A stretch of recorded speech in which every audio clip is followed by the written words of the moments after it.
민주당 내 공천 갈등이 큰 파열음을 내고 있습니다. 민주당 지도부의 충돌 양상으로도 번지고 있는데 총선을 앞두고 정치권을 달구는 쟁점들 패널 4분 모시고 하나씩 짚겠습니다. 이종근 정치평론가, 김현주 시사평론가, 장현주 민주당 법률위 부위원장, 성치훈 민주당 정책위 부의장 함께합니다. 안녕하세요. 안녕하세요. 안녕하세요. 네, 안녕하세요. 주제 바로 보시죠. 네, 민주당으로 먼저 가보겠습니다. 하위 20% 통보 사실을 공개한 의원들은 대부분 비명계입니다. 비명계 의원들은 불이익을 받았다는 주장이고 자신의 지역구에서 친명계와 경쟁을 해야 하는 상황이 속속 벌어지고 있는데 일단 이 내용들 비명계에서 우려를 했는데 지금 현실화가 되고 있는 거죠? 네, 그렇습니다. 그게 가장 지금 최악이죠. 왜냐하면 이미 예상된 어떤 결과라는 겁니다. 나중에 또 말씀을 드리겠지만 지금 이 이재명 대표를 지지하는 강성 지지층에서 이미 명단이 몇 번 나왔었거든요. 첫 번째는 대표 단식 때 찾아오지 않은 사람들, 뭐 리스트 해서 한번 돌았습니다. 그다음에는 체포 동의안, 가결 때 또 가결 명단 또 돌았습니다. 이런 명단들이 지금 보니까 31명, 하위 20% 이내에 든 31명과 거의 일치하더라는 겁니다. 그럼 그때부터 사실은 되게 불안했거든요. 그러니까 이번에 이 공천 과정이 민주당 공천 과정 역사상 가장 심각한 어떤 내상이라고 할 수 있는 게 두 가지예요. 첫 번째는 뭐냐면 특정 집단과 특정인들이 지금 하위 20%에 고스란히 다 예상대로 포함되어 있다라는 점. 그런데 두 번째는 더 사실 나쁜 상황이 설득 과정이 제대로 되지 않았다는 게 굉장히 거칠게 느껴지는 것이거든요. 국민들이 바라보더라도 아무리 특정 집단들한테 그렇게 뭐 불이익을 준다고 하더라도 그것을 얼만큼 투명하게 공정하게 보이느냐 또 설득해내느냐 이런 과정들이 있었다면 아마도 국민들이 잡으면 늘 있는 거야 라고 넘어갔을 텐데 그런 과정이 굉장히 거칠었다. 그 두 가지가 지금 이 사태까지 온 게 아닌가 싶습니다. 지금 말씀하신 것처럼 특정 집단과 또 특정 인물 그리고 이 과정 때문에 말이 많은 게 아닌가 이런 지적을 해주셨거든요. 국민의힘에서는 민주당 공천은 대장동판 이 사촌 시스템이다 이런 지적까지 나왔어요. 사실 뭐 국민의힘 입장에서야 당연히 뭐 정치 공세를 할 수 있다라고 생각하는데요. 지금 이제 국민들 보시기에 상대적으로 민주당의 공천이 조금 시끄러워 보이는 것도 뭐 분명히 인정할 수밖에 없는 사실인 것 같습니다. 그러나 꼭 이 시끄러운 공천이 나쁘다로 연결되는 것은 아니라고 생각을 하는데요. 지금 공천 중간에 있는 것이기 때문에 결국에는 이 공천이 어떻게 되는지 결과까지도 좀 지켜봐야 될 것 같기는 합니다.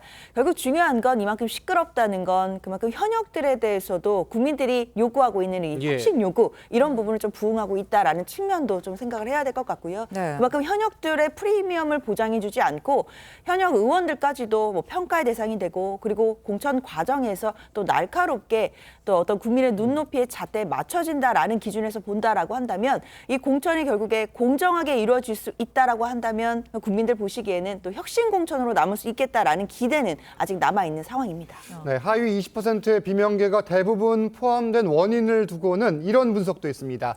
이재명 대표 체포동의안에 찬성표를 던졌기 때문인 것 같다. 친명계 김성환 의원의 의견인데 일단 내용 들어보겠습니다. 9월 말에 이재명 체포동의안이 있었고 그 과정에서 소위 우리 당의 한 30분 정도는 가결표를 던졌고 누가 도대체 가결표를 던졌냐 이 논쟁이 한참 있던 시기에 의원들이 다면평가를 하고 당직자들도 다면평가를 하고 해당 지역의 권리당원들도 여론조사에 응했고 저는 이 요소들이 당시에 이 공직자 평가에 반영됐을 가능성이 매우 높다. 자, 김성환 의원, 이 민주당 인재 영입이 간사, 친명계로 분류가 되는데 이 실제 비명계가 이 대표 체포동의안에 찬성표를 던졌을 것으로 의심을 받아 하위 명단에 들어갔을 가능성에 대해 뭐 가능성이 있다 이런 취지로 이야기를 한 건데 이거 어떻게 보세요? 그 김성환 의원이 일종의 그 천기 누설을 스스로 한 것이 아닌가라는 생각이 듭니다. 왜냐하면은 그 작년 9월에 체포동의안 표결이 있었잖아요. 그때 당시에 민주당 측에서 최소 29표 정도 이상의 이탈표가 있었을 것이다라고 이제 예상이 되는 가운데 이번에 그 하위 명단을 보면 이게 한 31명 정도로 분류가 되지 않습니까? 일단 숫자적으로도 어느 정도 일치되는 감이 있어요. 그런데 이 국회의원들은요, 국회법에 따라서도 그렇고 헌법에도 규정하기를 본인의 양심에 따라서 업무를 수행하도록 되어 있습니다. 그렇다면은 무기명 비밀 투표를 원칙으로 하는 이 인신에 관한 체포동의안 표결에 있어서 누가 무슨 표를 던졌는지도 알 수 없을 뿐더러 설사 찬성표를 던졌다 한들 그것은 국회의원 개개인이 헌법기관으로서 양심에 따른 결정을 한 것인데 그것에 대해서 대표를 감싸지 않았다고 해서 이것을 문제시 삼아서 만약에 살생부처럼 활용을 한다. 이렇게 되면은 누가 이것을 용인하고 또 유권자 입장에서 보기에 이거 말이 안 되는 거죠. 그렇기 때문에 사실상 이 찬성 여부를 알 수 없는 가운데 누구와 수박이다 아니다를 감별하는 소위 그 열성 지지층 개딸들은 그렇게 할 수 있다 한들 지금 뭐 국회 내에서 그런 것을 기반으로 해서 만약에 이것이 그 공천 결과에 영향을 미쳤다면은 이게 뭐 정말 어불성설이라고 할 수 있겠습니다. 그때 당시에 가결표를 던진 걸로 추정되는 의원들에 대한 명단이 좀 돌았고 이게 지금도 실제 누가 했는지는 모릅니다. 이게 공개가 되는 부분이 아니기 때문에. 그리고 11월에 의원 당직자 다면 평가가 있었는데 이때 당시 이 평가에 반영될 수밖에 없었던 거 아니냐 이렇게 공개적으로 이야기를 한 건데 이 부분 어떻게 보세요? 글쎄요. 그런데 그렇게 했다 치더라도 그러면 설명이 안 되는 사람이 한 명 있습니다. 누가 있습니까? 김영주 의원은 설명이 안 됩니다. 그 당시에 다른 본인이 하위 10%에 들어갔다고 밝히신 분들은 그 당시에 가결로 의심되는 분들 아니면 그걸 주장을 했던 분들이 있는데 김영주 의원은 그 당시에 전혀 그런 주장에 참여했던 분이 아니거든요. 그런 분이 의정활동평가도 상위권을 받았는데 왜 그러면 하위에 들어갔는지를 설명하지 못하는 것이죠. 그렇기 때문에 이런 의혹들 때문에 뭔가 평가표, 채점표를 뭔가 공개해야 되는 것 아니냐라는 얘기가 있는 것이고요. 그리고 이게 만약에 사실이라고 한다면 글쎄요. 전 당에서 또 일부는 그런 주장을 할 수도 있습니다. 당이 일사불란하게 움직일 때 참여하지 않았기 때문에 낮은 점수를 받을 수도 있는 것 아니냐. 근데 그 점수가 전체 1000점이라는 저희 그 민주당의 그 평가표가 1000점이거든요. 전체의 순위를 바꿀 수 있을 정도의 영향력을 발휘한다. 그러면 앞으로 다음에 혹시나 선출직 공직자 평가를 할 때 의원들의 행동에 제약을 받을 것이죠. 뭔가 다른 목소리 내면 안 되겠구나. 우리 다 그냥 충성해야겠구나. 저는 그러면은 당의 기여도가 아니라 그때부터는 충성도란 이름으로 바꿔야 되지 않을까. 그런 것 때문에 이게 만약 맞다면 문제가 되기 때문에 채점표를 빨리 공개하는 게 낫다. 그 전체 공개가 일반인 공개가 힘들다면 의원들 사이에서라도 본인에게 당사자에게라도 공개하는 게 맞다고 생각합니다. 납득을 할 수 있도록 내부에서는 일단 공개를 하는 게 맞다 이런 의견이고요. 네, 일단 민주당의 공천 파열음은 지도부의 충돌로도 이어지고 있습니다. 홍익표 원내대표는 일단 몸을 낮췄는데요. 입장부터 먼저 들어보시죠. 하나가 되어도 모자랄 시점에 도리어 민주당이 국민께 실망을 드리고 있어서 대단히 송구합니다. 저부터 책임을 크게 느끼고 있습니다. 시스템 공천을 제대로 실천함으로써 국민으로부터 잃었던 실망을 다시 되찾고 신뢰를 드려야 합니다. 자, 홍익표 원내대표는 공천 과정을 어제 최근에 작심 비판하고 있습니다. 이제 문제가 되는 곳이 은평을입니다. 이곳이 강병원 현역 의원 지역구인데 지금 김우영 전 서울시 부시장, 직함이 사실 이전에 여러 개가 있었어요. 강원도당위원장도 했었고 이곳이 왜 지금 문제가 되고 있고 파열음이 나는 겁니까? 강원도당위원장, 그러니까 도당위원장은 그 선거를 책임지는 사람이거든요. 그런데 지금 김우영 지금 후보는 어떤 상황이었냐면 은평구청장 2번이나 했어요. 이전에 했었어요. 이전에 은평구와 관련이 없는 사람은 아닙니다. 하지만 은평구 이외에 그 공천에서 한번 탈락을 했어요. 그러자 강릉의 아들이다라고 이야기하면서 강릉시장 선거에 나섰습니다. 그때도 잡음이 좀 있었어요. 왜냐하면 전략공천이었거든요. 그 이전에 거기서 굉장히 털을 닦았던 후보들이 있었는데 그 반발을 무릅쓰고 거의 내리꽂다시피 하면서 강릉시장 선거에 나갑니다. 그리고 떨어지고 다시 이제 강릉의 도당위원장까지 추대를 받아요. 그러면 자신이 강릉의 아들이다라고 주장하면서 강릉에서 무엇인가 자신의 어떤 정치적 입지를 해보겠다라는 그 선언 때문에 강릉 도당위원장까지 좀 추대받은 상황 아닙니까? 그런데 도당을 완전히 그 책임이라든지 그런 것들을 팽개치고 갑작스럽게 은평구로 다시 나오는 겁니다. 그러면 그 과정에서 얼만큼 설득을 했는지 설득력이 없으니까 사실 강원도당이나 혹은 강원도 언론에서는 굉장히 비판이 쏟아졌거든요. 결과적으로 봤을 때는 김우영 후보가 친명이기 때문에 이런 무리한 누가 보더라도 이런 경우는 거의 없어요. 홍익표 원내대표도 그 과정을 지금 문제를 삼았던 거죠? 그렇죠. 그러니까 선거 직전에 거의 100일 남겨놓고 도당위원장이 팽개치는 경우가 역대 없었습니다. 네, 지금 홍익표 원내대표는 강원도당 위원장인 김전부 시장이 지역을 옮겨서 서울에 출마하는 게 해당 행위다 이런 입장인데요. 어떻게 들으셨습니까? 사실 뭐 배경관계는 지금 이종구 실장님이 앞서 잘 설명을 해주셨는데요. 그렇기 때문에 당내에서도 여러 가지 목소리가 있었던 것도 분명합니다. 그래서 아시다시피 지난해에는 당 지도부 그 최고위원회에서 주의 조치까지 내렸던 바가 있었거든요. 그렇기 때문에 도당 위원장이었다가 갑자기 지역구를 타 지역구로 와서 출마하는 것 이거 자체가 부적절하지 않느냐라는 이야기는 계속해서 나올 것 같기는 합니다.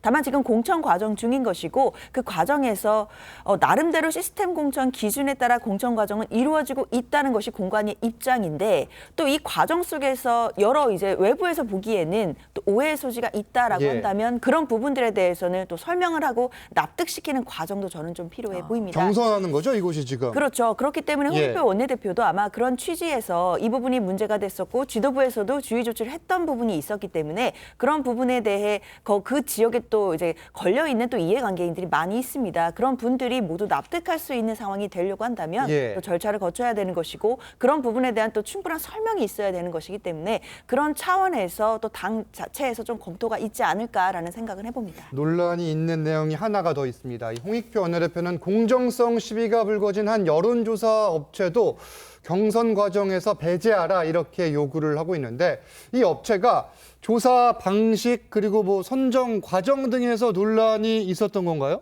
그렇습니다. 방식에 좀 문제가 있었던 것이 원래 그 업체들 여러 개를 다 공모를 하지 않습니까? 그렇죠. 그래서 업체의 PT를 받고 3개 업체를 선정했는데 나중에 추가가 된 업체입니다. 그리고 작년에 원래 공고가 됐던 기준이 있었습니다. 그 원래 여론조사 업체들은 개인 정보를 다루지 않습니까? 그것이 좀 유출되지 않도록 좀 안전하게 관리할 수 있는 업체. 근데 그 업체가 과거에 그런 문제를 일으켰던 업체인 거죠. 근데 그 기준이 1월 달에 공고가 새로 났을 때 그 기준이 갑자기 빠졌어요. 그렇기 때문에 그 업체에 대한 좀 의구심, 의혹이 있을 수밖에 없는 것이고 저는 그래서 홍익표 원내대표가 말하는 배제, 좀 의혹이 있으면 일단 배제하는 게 맞다고 보고요. 그리고 왜 그 업체, 제가 말씀드린 뭐 기준이 바뀌고 한 것들에 대해서 뭐 타당한 이유가 있을 수도 있으니 일단 그걸 실행한 실무자들의 좀 설명을 들어보고 그 관련돼서 혹시나 문제가 있었다면 그거에 대해서 말끔하게 처리하는 것이 그런 뭔가 잡음이나 이런 것들 이의 제기에 대해서 조금 잠재울 수 있는 유일한 방안이라고 생각합니다. 지금 홍익표 원내대표의 이딴 문제 제기에 이 대표와 좀 충돌하는 거 아니냐 이런 갈등설도 나오는데 김현주 평론가님은 이 부분 어떻게 보셨습니까? 아무래도 그 투톱이라고 할 수 있지 않겠습니까? 당 대표하고 원내 대표는 두 사람이 긴밀히 협력을 해야 함에도 불구하고 지금 김우영 그 강원도당 위원장 그리고 이 여론조사 업체 선정과 관련해서 두 사람 사이에 어떤 갈등 요소가 분명히 있는 것은 분명합니다만 과연 홍익표 원내대표가 그 이 대표에게 강한 문제 제기를 할 수 있을 것이냐 이런 그 정책 과정에서의 이야기만 건네는 것만 해도 이 대표가 상당히 불쾌한 느낌을 표시를 했다라는 전언이 있어요. 확인되진 않았지만 그렇지만 이제 그런 이야기가 있고 또 그런 내용을 우리가 모른다 하더라도 그 내부의 분위기가 어떠할 것이라는 것을 미루어 짐작할 수 있는 그런 상황 아니겠습니까? 그렇기 때문에 본래대로 가고 또 유권자의 눈치를 본다면은 어떻게 해야 하는 것이 뻔하게 결론이 나와 있음에도 불구하고 이것을 사실대로 이야기를 하지 못하고 받아들여지지도 못하는 상황이 계속 전개된다면 민주당의 앞으로의 그 총선 앞두고 있는 이 상황에서 어떻게 모든 일이 전개될지 참 의심스럽다 그런 생각을 해보게 됩니다. 홍익표 원내대표가 제기하는 문제들을 강하게 개진하기는 좀 어려운 상황일 수도 있다 이런 분석인데 대표적인 비명계죠. 이 서른 의원도 하위 10% 통보를 받은 사실을 밝혔습니다. 어제 기자회견을 열었는데 납득하기 힘든 결과다 이렇게 비판을 했습니다. 들어보시죠. 이것이 비명 횡사이며 사천 아닙니까? 이재명 대표에게 묻습니다. 이재명 대표는 지난 2년 동안 어떤 의정 활동을 하셨습니까? 본회의는 제대로 출석하셨습니까? 네, 이낙연 대표와도 좀 상의를 하실 아니고 여러 사람과 상의를 할 것이기 때문에 이번 주말을 넘기면서 주초쯤 되면 윤곽이 나오지 않겠나 생각합니다. 대표가 뭔가 입장을 바꾸거나 한다면 어느 정도면 뭐 그럴 기대는 전혀 없고 그러지도 않을 사람이라고 생각하고 있습니다.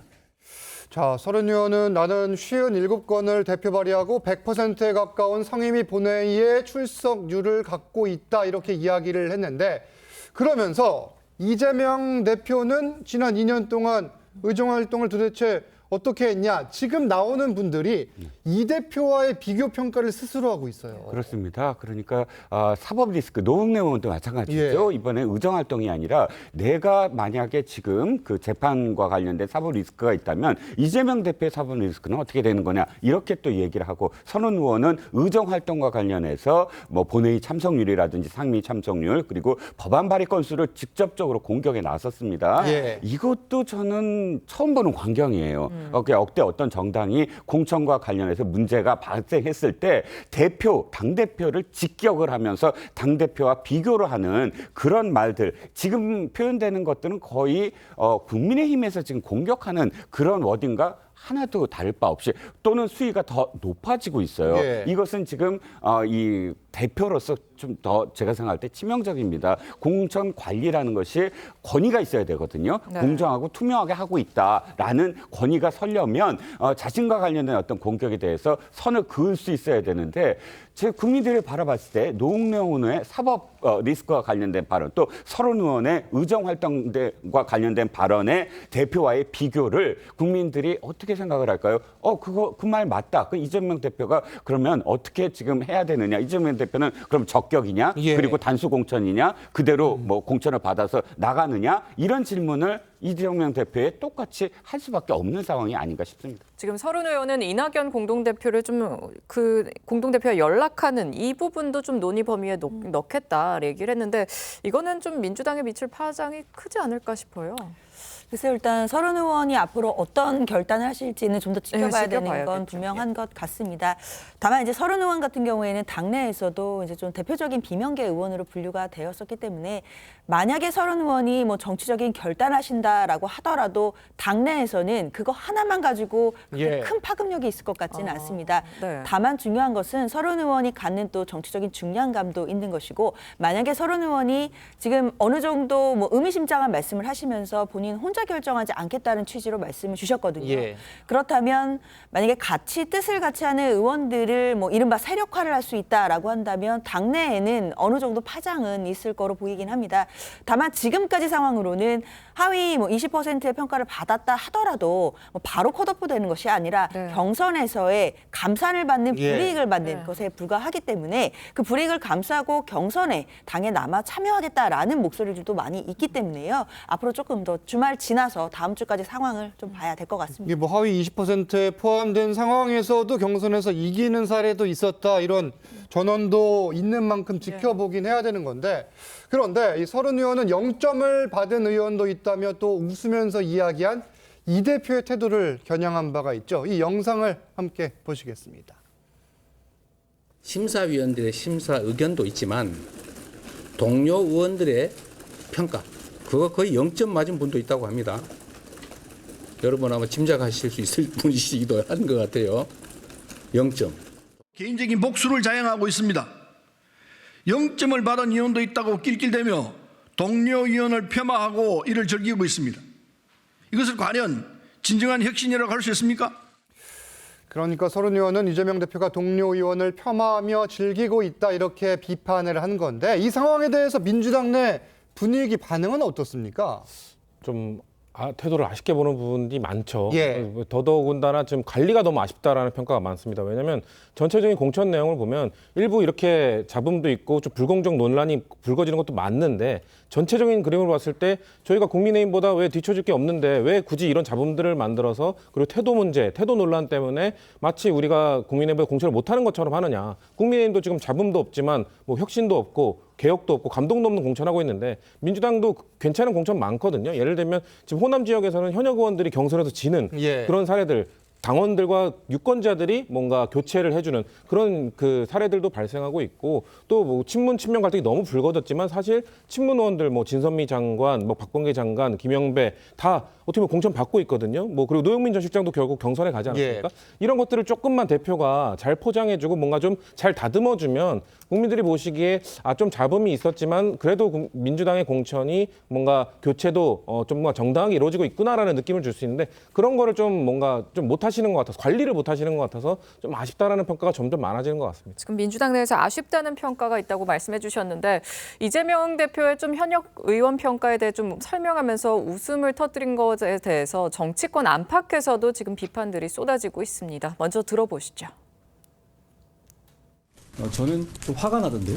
그렇게 웃으면서 얘기할 문제 아니잖아요. 이번 총선 국면에서 최악의 장면으로 국민들께서 오래도록 기억하실 것 같습니다. 왜 그분이 기자님들 피해서 도망다니는지 제가 알 것 같아요. 뭐 어쩔 건데 라는 식으로 이렇게 뻔뻔하게 하는 걸 보니까 야 이거 뭐 총선 승리는 별 염두에 없구나. 예. 빵점 받는 분도 계시잖아요. 예. 계시다던데 여러분도 예. 뭐 아실 겁니다라고 하면서 좀 웃었어요. 난 거기서 막 섬뜩하더라고. 예. 지금 노웅래 의원은 공천 배제에 항의를 하면서 단식 농성을 이어가고 있고 이재명 대표와 만났지만 이 대표는 선을 그었죠. 지금 이 대표의 생각이 사실 가장 궁금한 거예요. 지금 전략이 맞다 이렇게 보는 거겠죠? 그렇습니다. 이재명 대표 입장으로 한번 생각을 해보죠. 이재명 대표는 지금 21대 국회가 21대 민주당의 의원들이 자기의 사람들이 아니라고 생각할 거예요. 왜냐하면 21대 총선 당시 2020년이면 자기는 경기도지사에 불과했고 당시 경기도지사를 할 때 2018년부터 사실상 친문들이 굉장히 공격을 했거든요. 해경군 김씨 소위 아이디 그 논란에서 이 친문들이 제명해라 뭐 이런 목소리가 나왔을 때 이해찬 대표가 어쨌든 그걸 막아주고 해서 경기도지사직을 수행했지만 수행하는 단계 속에서 자신을 지지하는 사람들을 뭐 국회에 공천받게 만들 수 있는 위치가 아니었거든요. 그러면 거의 대부분 당시엔 친문으로 뭔가 문재인 대통령과 함께 사진을 찍은 공천 그 플랜카드로 다 당선된 사람들이 대부분이기 때문에 이번에는 무리를 해서라도 자기의 사람 그러니까 친명계를 많이 공천을 시켜야만 한다. 그 생각 속에서 어떠한 비판이 오더라도 이것을 내가 지켜야만 결과를 낼 수 있다. 이 생각이 드라이브를 계속 걸 수밖에 없는 상황이 됐는데 문제는 이겁니다. 지금은 외통수예요. 지금 어떻게 자기가 흔들리면 더욱더 밀릴 수밖에 없다 이렇게 생각을 할 거예요. 한두 지역이라도 만약에 다시 생각해보자라고 해서 공관 위로 넘겼을 때 오는 파장이 도리어 지금 비판을 조금 받더라도 원칙이 있으니까 그 원칙을 무너뜨릴 수 없다라고 강행하는 것보다 위험이 더 크다. 그러니까 강행 쪽으로 그냥 계속 드라이브를 걸 확률이 더 높아지고 있다는 거죠. 짧게 질문 하나 드리면 설사 선거에서 조금 불리하게 작용하더라도 당을 장악하는 게 본인에겐 더 우선이다 이런 생각인 겁니까? 그렇게 해석이 나올 수밖에 없는 행보가 몇 번 보였어요. 특히 부산에서 서울대로 그냥 강행했을 때 제가 듣기에는 전재수 의원이 그 당시 상황에서 좀 말렸던 걸로 기억을 합니다. 부산 이러다 큰일 납니다. 부산 민심을 위해서라도 지금 이 부산대병원이 실력이 있으니까 여기서 받으십시오라고 했을 때 그것을 외면하고 그대로 서울대로 간 상황에서 부산이나 경남의 공천보다 더 중요한 건 자기의 사람들을 더 생각을 하고 친명들을 생각하는 어떤 행보다 수도권을 지금 겨냥한 행보다 이렇게 지금 해석이 그때부터 나왔거든요. 그 부분은 뭐 확인은 안 된 내용이긴 하지만 그런 해석도 있다. 그런 설명이고. 그렇습니다. 또 이런 가운데 공천에서 컷오프를 당해서 민주당을 탈당한 이수진 의원 백현동 판결문을 보면서 이 대표가 거짓말을 한다고 비판하기도 했습니다. 오늘 좀 SNS에 굉장히 좀 강하게 글을 올렸는데 강성 지지층의 지금 문자에 굉장히 좀 시달리는 것 같긴 해요. 그렇죠. 사실 이수진 의원 같은 경우에는 또 친명계로 굉장히 당내에서 분류가 되고 또 이재명 대표를 좀 옹호하는 그런 발언도 굉장히 많이 했던 의원이었는데 사실상 컷오프 이후에 탈당을 하시고 지금 이재명 대표를 향한 또 날선 공격을 하고 있는 상황입니다. 그렇기 때문에 당연히 당원들 입장에서는 참 이 상황이 굉장히 좀 안타깝고 혼란스러울 수밖에 없을 것 같은데요. 저는 사실 뭐 컷오프가 되고 뭐 탈당을 하는 것 자체는 정치인 개인의 정치적 결단이라고 할 수는 있겠지만 적어도 이제 법률적인 판단은 별개로 가야 될 것 같습니다. 지금 시점에서 뭐 백현동 사건의 판결문을 보고 또 이제 이재명 대표를 향해서 또 날선 말씀을 하시는 부분은 완전히 별개로 좀 나누어서 좀 봐야 될 것 같은데요. 왜냐하면 사실 백현동 판결문은 일단 이재명 대표를 향한 일단 판결은 아니었습니다. 아시다시피 김인섭 씨에 대한 판결문이었던 것이고 이재명 대표와 관련된 백현동 사건은 지금 재판 중이기 때문에 그 재판 결과는 끝까지 끝까지 봐야 되는 것입니다. 그리고 이제 판사 출신 이제 정치인이시기 때문에 법률적인 뭐 판단하실 수 있겠지만 이런 법률 판단은 또 각자 또 개별적으로 다룰 수 있기 때문에 사실 이 컷오프 되고 탈당하시면서 이 또 법률적 판단까지 묶어서 해주시는 부분은 당원들 입장에서도 좀 많이 좀 실망스러울 수도 있겠다라는 아쉬움이 듭니다. 이수진 의원이 판사 출신이다 보니까 지금 여러 말들이 나오는 상황이고 이런 가운데 오늘 아침 보도에 따르면 이해찬 상임고문이 이 명문 갈등의 뇌관이라고 할 수 있는 임종석 전 실장의 중성동갑 공천을 긍정적으로 검토하라고 또 당 지도부에 조언한 것으로 전해지는데 이게 사실 또 가장 관심 중에 하나예요. 임종석 전 실장을 민주당은 어떻게 할 것인가, 어떻게 전망하세요? 그렇죠. 임종석 전 실장이 가지고 있는 그 상징성이 있지 않습니까? 문재인 대통령의 그 초대 비서실장이었기 때문에 그래서 이 임종석 실장을 중성동갑에 공천을 줄 것이냐 말 것이냐의 문제를 놓고 상당히 많은 분들이 관심을 가졌죠. 하지만 그 당내에서는 송파 갑으로 좀 가는 것이 어떻겠느냐라는 이야기가 있었음에도 불구하고 본인은 중성동 갑에서 고수를 하고 있는 그런 형편이기도 하죠. 그런데 이제 또 시중에는 그런 이야기가 있었죠. 왜 임종석은 안 되고 꼭 추미애는 전략 공천을 해야 되느냐 이런 이야기가 나올 정도로 이 상당히 단호한 그 기조를 유지를 했습니다. 당에서는. 그렇기 때문에 그러니까 이재명 대표가 지난번에 그 문재인 대통령을 방문하지 않았습니까? 그때 당시에 나왔던 얘기가 명문 정당을 만들겠다라고 했었는데 그 이후의 행보를 보게 되면은 명문 정당하고는 상당히 거리가 먼 그런 행보들이 나왔단 말이죠. 그렇기 때문에 지금 그 상징성을 가지고 있는 임종석 비서실장을 중성동갑에 공천하는 것을 좀 재검토를 하라라는 지시를 했다는 거죠. 홍익표 원내대표가 이해찬 상임고문을 만났다는 그런 전언이 있었거든요. 그렇기 때문에 아무래도 지금 이 당의 내홍 상황이 심상치 않고 앞으로 공천 국면에서 어떻게 발화점이 될 수 있는 이 임 전 실장의 공천 문제를 중성동갑에 다시 한번 재고하는 것으로 이렇게 권유를 하는 것이 아닌가 싶습니다. 임종석 전 실장 이외에 추미애, 전현희, 이현주 이 세 분을 또 당에서 어떤 곳에 보낼지도 관심이 모아지는데 내일 또 추가 공천 지역이 발표가 되는 만큼 내일 다시 전해드리고 다음 주제로 가보겠습니다. 이번엔 국민의힘 소식입니다. 원희룡 전 장관이 출마하는 인천 계양을에 한동훈 비대위원장이 한 달여 만에 다시 찾았습니다. 계양을은 이재명 대표의 지역구이자 이번 총선에서 최대 빅매치가 예상되는 곳인데 현장 모습부터 보고 옵니다. 주민들을 위한 것이 아니라 자기만 살기 위한 정치로 불신이 극에 달하고 있는데요. 저희는 다릅니다. 믿음과 책임으로 승부하겠습니다. 원희룡과 저는 단 하나의 생각을 같이 합니다. 이번 4월 10일 선거에서 저희가 반드시 원팀으로 승리할 겁니다. 우리와 이재명 후보의 인생을 비교해 주십시오. 우리는 반드시 해낼 것 같지 않습니까? 대표님, 그 국민의힘 한동훈 위원장 오늘 대표님 그 계양을에 지원 유세 가는데 혹시 이거에 대해서 좀 한 말씀 부탁드려도 될까요? 감사합니다. 오늘 지도부 다 출동했는데. 자, 이 한동훈 위원장은 줄곧 이재명 대표를 겨냥하는 말을 쏟아내고 있고 이 대표는 제 기억엔 거의 피했던 것 같아요. 일단 지금 구도는 어떻게 보세요? 뭐 프레임 전쟁이죠.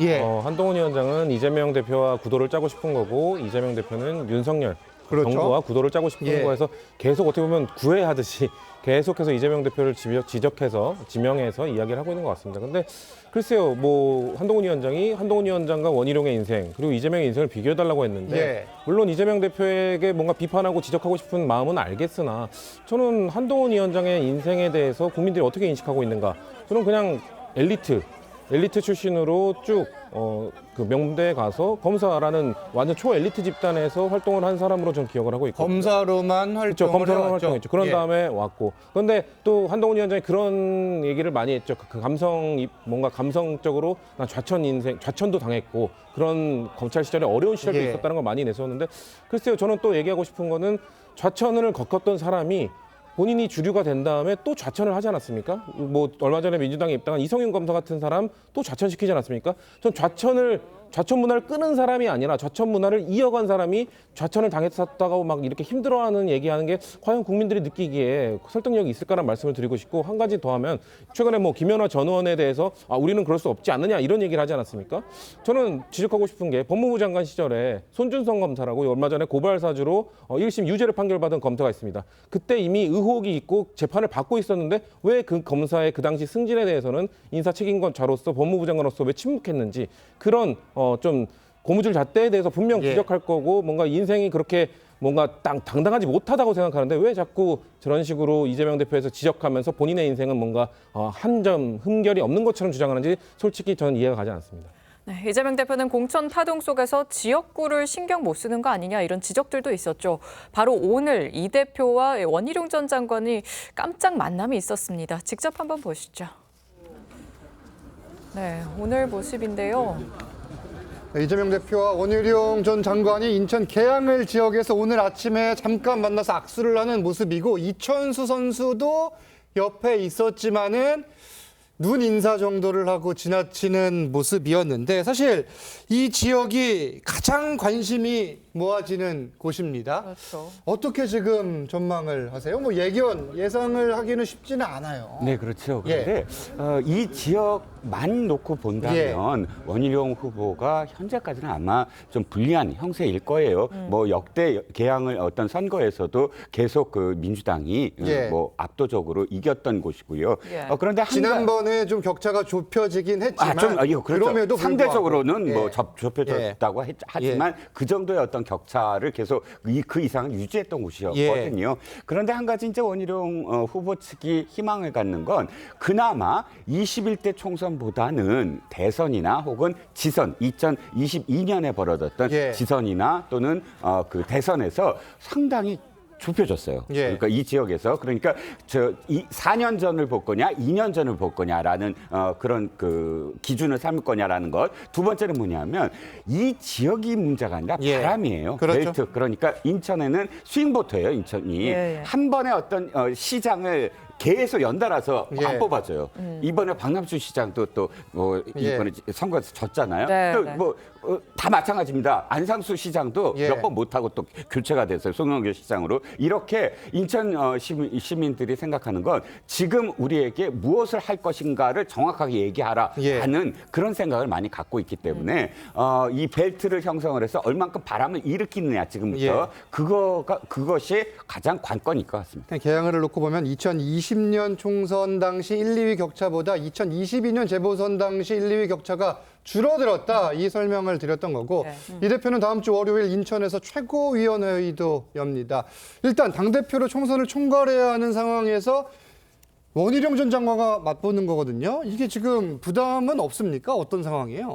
글쎄요, 어떤 선거라도 뭐 자만하거나 오만할 수도 없겠죠. 자신 있게 치르는 선거라기보다는 절박하게 치르는 선거가 저는 승리할 가능성이 높다고 생각합니다. 당연히 이재명 대표도 민주당 내에서 가장 또 정치적으로 중량감 있는 정치인 중에 한 분이시지만, 그렇다 하더라도 지역구에서 또 원희룡 전 장관과 또 선거를 치러야 하기 때문에 저는 절박하게 선거를 치르실 거라고 생각이 듭니다. 그렇기 때문에 주말에 현역 지역 국회의원이 뭐 자신의 지역구에서 어떤 지역 행사를 가는 거 전혀 이상할 것 없는 모양새고요. 그렇죠. 다만 이제 원희룡 전 장관과의 저런 이제 악수하는 모습이 지금까지는 좀 어색해 보이기는 하는데 앞으로 아마 선거 과정에서는 뭐 두 분이 뭐 지나가다가 조우하거나 만나시는 장면 계속 마주치죠, 사실. 많이 보이게 될 겁니다. 왜냐하면 지역에 있는 행사라는 것들도 또 같이 만나기 마련이니까요. 그렇기 때문에 이재명 대표도 사실 지금 당대표직을 수행하면서 지역구도 관리를 해야 되고 또 선거도 또 총 관리를 해야 되기 때문에 그런 부분에서 당 내에서도 당연히 전략적으로 많은 검토가 있는 것으로 알고 있습니다. 이게 지역 행사들을 보면은 일요일보다 토요일에 보통 행사가 몰려 있는 경우가 많은데 두 사람의 만남 조우는 앞으로도 계속될 것 같고, 공천 상황도 보겠습니다. 국민의힘은 서울 마포을에 민주당 정청래 의원을 겨냥한 전략 공천을 결정했습니다. 운동권 대부로 통했던 함은경 민주화운동 동지회 회장을 내세운 건데, 한 위원장의 입장부터 들어보시죠. 진짜 운동권에서 네임드롭 과실을 따먹을 수 있었던 사람이 정청래입니까? 그 유명한 함은경입니까? 운동권으로서의 어떤 영수증이나 청구서를 시민사회와 정치에 국민들에게 들이밀 수 있었던 사람은 정청래보다는 함은경이 훨씬 위입니다. 네, 지금 말씀하신 이 함은경 회장 어떤 인물이고 지금 마포에 투입한 배경 좀 뭐라고 보십니까? 아무래도 이제 운동권에는 운동권으로 맞불을 놓겠다라는 이제 그런 심산 전략적 판단이 있었던 것으로 보입니다. 네, 네. 함은경 전 삼민투 위원장 85년도에 삼민투 위원장을 했었는데요. 이분이 이제 제가 그 대학 1학년 때였기 때문에 상당히 기억이 납니다. 그렇겠네요. 네, 미 문화원 방화 사건으로 사회적으로 굉장히 큰 반향을 일으켰던 사건이기도 했고, 네. 그 당시에 6년 6개월형을 받아서 투옥이 됐었고, 이후에도 2차례 더 투옥이 됐었습니다. 네. 그러니까 민주화 운동에 있어서 뭐 어떤 그 계보가 존재한다면은 정청래 의원과 비교해 볼 때 단연 돋보인다라는 것이 이제 한동훈 위원장의 이야기고, 네. 또 이분은 이제 그 이후에 전향을 했고 또 군산에서 이제 횟집을 운영하는 등 생활인으로 살아왔고, 본인의 그 민주화 운동 과거를 이용해서 어떤 뭐 영수증 청구서를 내민 적이 없다는 거죠. 그에 비해서 이제 정청래 의원의 경우에는 89년도, 이것은 이제 87년 이후기 때문에 우리나라의 민주화 그 운동 완성 시기를 1987년을 기준으로 본다면은 그 이후에 미 대사관저에 사제 폭탄을 4발을 가지고 들어가는 게 다 불발이 됐대요. 네. 그렇기 때문에 이제 2년형을 선고받고 이제 옥고를 치르기는 했습니다만, 과연 그 민주화 운동 전체에서 살펴볼 때 함은경이라는 사람과 정청래라는 사람의 그 족적이라고 하는 것이 단순만 비교해봐도 비교가 가능하다라는 이야기고, 또 정청래 의원은 삼선 의원을 지내는 등 이후 그 민주화 운동 이력을 통해서 본인이 할 수 있는 것들을 다 누렸다. 그렇기 때문에 지금 현재 상황에서 이 두 사람을 비교해 볼 때 과연 유권자들은 누구를 선택할 것인가, 이에 대한 지금 물음을 하고 있는 것이죠. 이때 당시 운동권에 속해 있던 분들 뭐 대부분은 다 인정을 합니다. 체급 차이, 뭐 비교가 안 된다.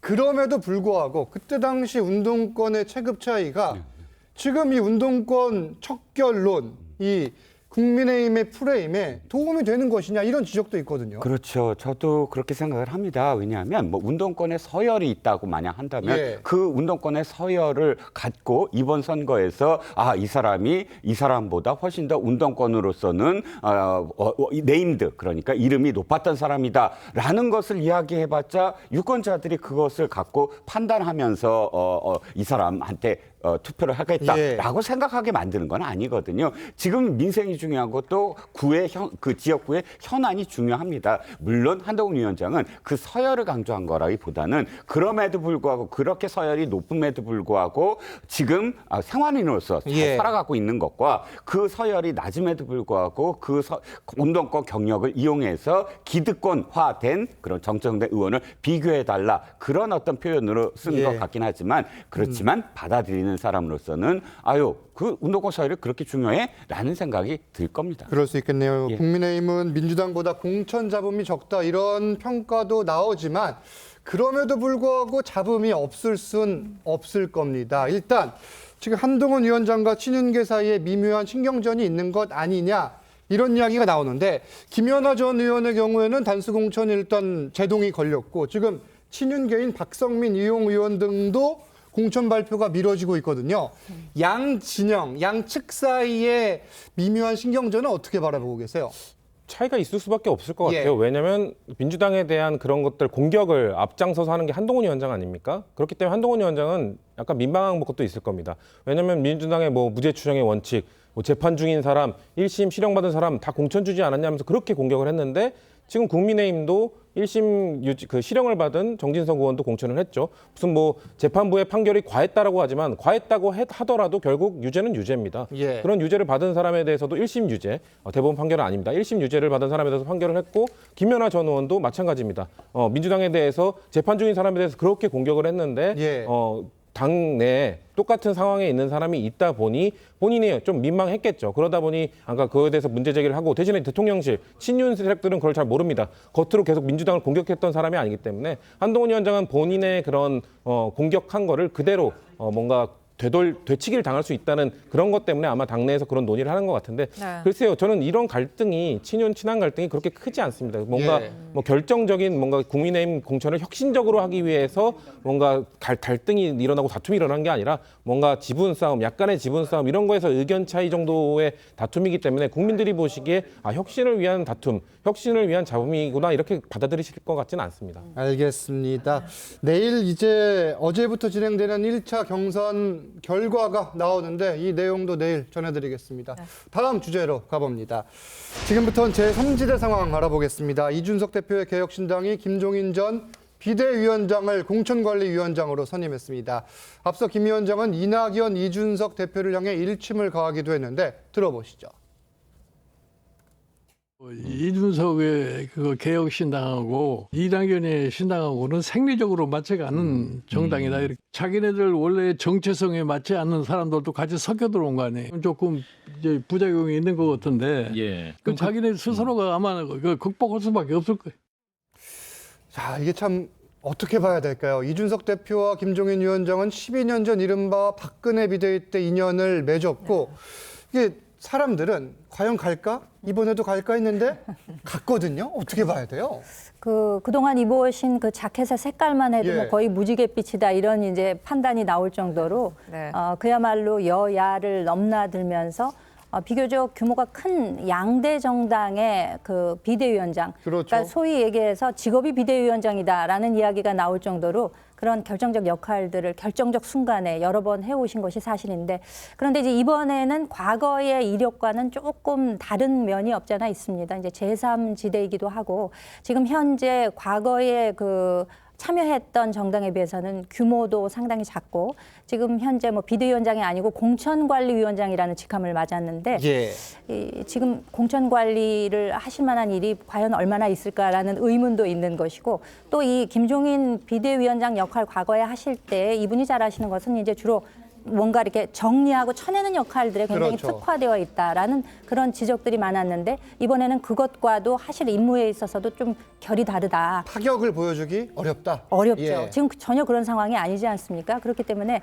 개혁신당이 그러니까 이제 나뉘어지기 전에도 이런 이야기가 있었는데 김종인 위원장의 경우에는 손사래를 쳤다라고 했는데 교묘하게도 이후에 이렇게 다시 합류하는 모양새가 되면서 전부터 있었던 이야기가 이제 현실화가 되는 것이냐, 뭐 이런 지적도 나오고 있습니다. 지금 평론가님은 어떻게 보십니까? 파격적인 변화. 파격적인 변화가 쉽지 않죠. 왜냐하면 파격적인 변화가 있으려면 이준석 대표가 지금까지 했던 것들을 완전히 되돌린다거나 이건 파격이 될 수 있는데 그럴 관계가 아니잖아요. 그러니까 김종인 비대위원장이 할 수 있는 지금까지 잘했던 건 두 가지입니다. 하나는 그 정당이 갖고 있지 아니한 것을 정책 방향을 잡아주는 거. 대표적인 얘기로 지금 그 박근혜 비대위 시절에 그러니까 그 경제 민주화 이거는 사실 한나라당 계열 정당에서 이렇게 까지 파격적인 어떤 정책으로 바뀐 적이 없어요. 그러니까 우파에선 보수 우파에선 굉장히 반대한 겁니다. 그렇지만 그것을 들이움으로써 중도가 딱 움직였잖아요. 두 번째는 민주당에 가서 이것을 했습니다. 아까 잘라낸다 말씀하셨는데 확실히 잘라냈어요. 누구를 정청래 의원과 그다음에 이해찬 대표 등 그러니까 운동권 정당의 이미지를 그러니까 제거하면서 지난 일들인데 궁금한 건 사실 이거예요. 그러면은 민주당과 국민의힘 어느 쪽에 더 타격을 줄 것인가, 어느 쪽에서도 긴장을 하고 있을까, 그게 궁금해요. 사실 어느 쪽이 더 타격이냐면 사실 국민의힘이 더 타격이 있을 수밖에 없죠. 왜냐하면 이낙연 신당은 철저하게 호남을 베이스로 한 진짜 민주당 논으로 갈 거니까 민주당의 타격일 테고, 그러면 그쪽과 전혀 다른 어떤 지형을 갖고 가야 됩니다. 그리고 전혀 다른 차별화된 무엇인가의 지지층을 끌어모으려면 그쪽인 아니고 완전히 영남을 중심으로 한 수도권을 중심으로 한 공략을 한다. 그러면 국민의힘과 경쟁을 해야죠. 수도권 또는 영남에 이제 초점을 맞출 텐데 그렇게 되면 뭐 지난 선거에서도 1, 2천 표 차이로 결판이 난 곳들이 많거든요. 이곳들의 영향을 충분히 줄 수 있기 때문에 한동훈 위원장은 일단은 뭐 그렇게 높게 평가하는 분위기가 아니겠지만 국민의힘도 충분히 주시를 하고는 있겠네요. 그렇죠. 결국에 이번에 제3지대라고 할 수 있는 개혁신당과 이낙연 대표의 신당이 결국 선거 판세에서 특히 이제 접전지 같은 경우에는 판세를 또 좌지우지할 수 있다라는 분석도 나옵니다. 그렇기 때문에 안 그래도 예측이 힘든 총선 결과인데 특히 수도권 지역이라든지 또는 이제 접전 지역에서는 만약에 제3지대에서 또 후보가 나온다라고 한다면 사실상 표가 갈리기 때문에요. 정말 예상을 할 수가 없을 정도로 접전이 벌어질 거다 이런 말들 나오고 있습니다. 그러나 이제 앞서 이제 이종훈 실장님 말씀 주신 것처럼 이준석 대표의 개혁신당은 적어도 이제 보수의 표를 나눠 가질 가능성이 높고요. 그다음에 이낙연 대표의 이제 신당은 이제 민주당의 표를 갈라갈 가능성이 높기 때문에 그런 부분에서는 각 정당이 내부적으로 전략적으로 접근을 하고 있을 것이다라는 생각 듭니다. 이낙연 대표가 어디로 출마를 할지, 이준석 대표가 어떤 곳을 또 노릴지도 관전 포인트 같습니다. 지금까지 정치권 쟁점들 짚었습니다. 감사합니다. 감사합니다. 감사합니다.